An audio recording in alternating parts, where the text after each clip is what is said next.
Assalamualaikum warahmatullahi wabarakatuh. Salam literasi. Perkenalkan, nama saya Putri Ladita Nurul Kurahman.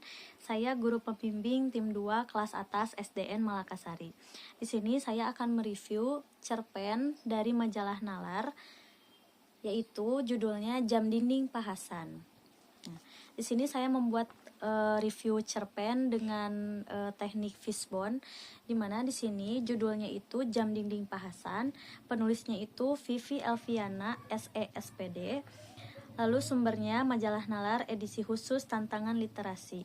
Sinopsisnya yaitu Pak Hasan mengajarkan pentingnya menghargai waktu. Lalu ada seorang murid yang bernama Reno. Dia sering terlambat dan menganggap nasihat Pak Hasan itu membosankan. Kelas mereka juga kalah lomba karena tidak disiplin.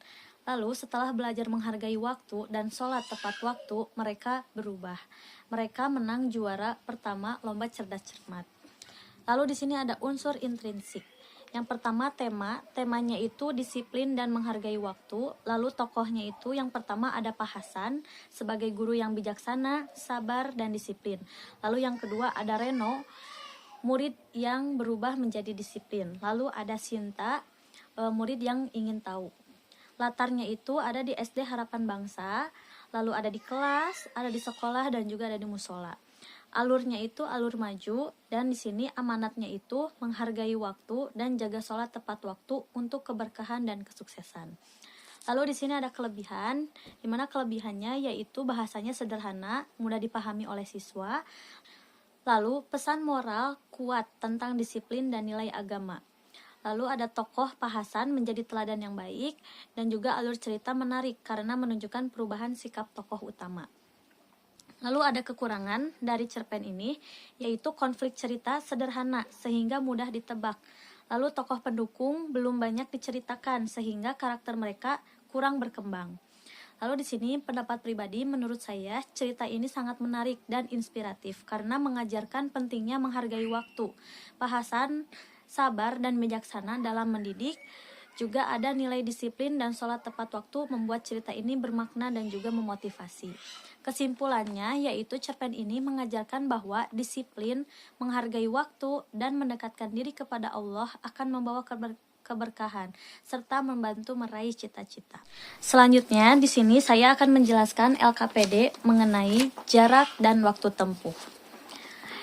Saya pergi ke sekolah dengan menggunakan transportasi sepeda motor. Biasanya saya berangkat dari rumah itu pukul 6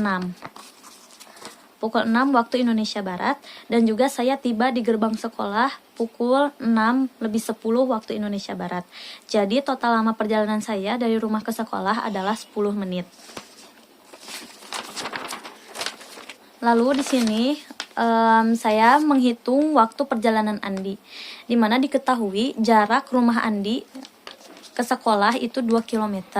Lalu setiap pagi Andi itu diantar oleh ayahnya menggunakan sepeda motor dengan kecepatan rata-rata 1 km setiap 3 menit.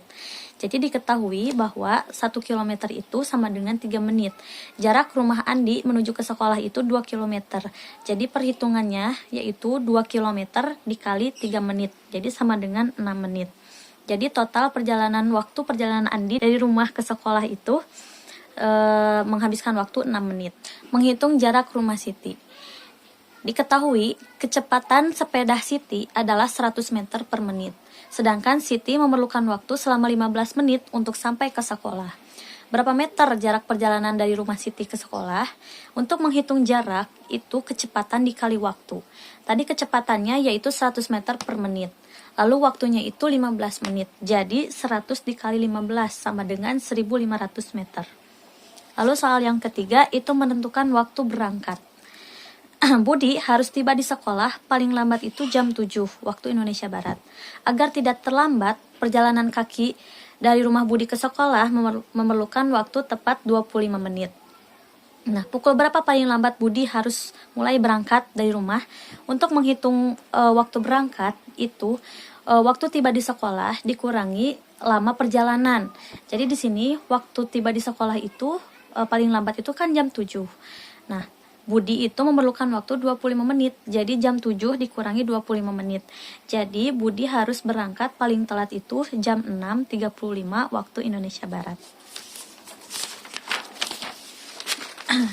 tantangan yang seru yang terakhir yaitu siapakah yang perjalanan ke sekolahnya itu paling cepat.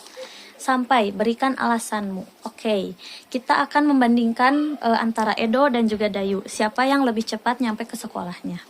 Oke, kita dari Edo dulu ya. Rumah Edo itu berjarak 3 km dari sekolah dan Edo berjalan kaki dengan waktu tempuh 30 menit.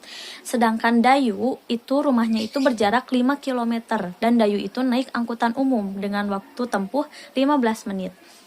Nah, untuk menghitung perjalanan ke sekolah yang paling cepat itu jarak dari rumah ke sekolah dibagi dengan waktu tempuh. Jadi kalau Edo itu kan jaraknya 3 km, waktu tempuhnya itu 30 menit. Jadi 3 km dibagi 30 menit. Jadi sama dengan 0,1 km per menit.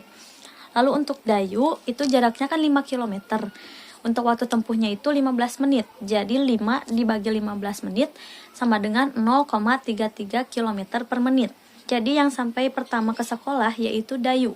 Karena perjalanan Dayu itu walaupun rumahnya jaraknya itu paling jauh yaitu 5 km, tetapi Dayu itu cepat karena beliau naik angkutan umum. Sekian presentasi dari saya. Assalamualaikum warahmatullahi wabarakatuh.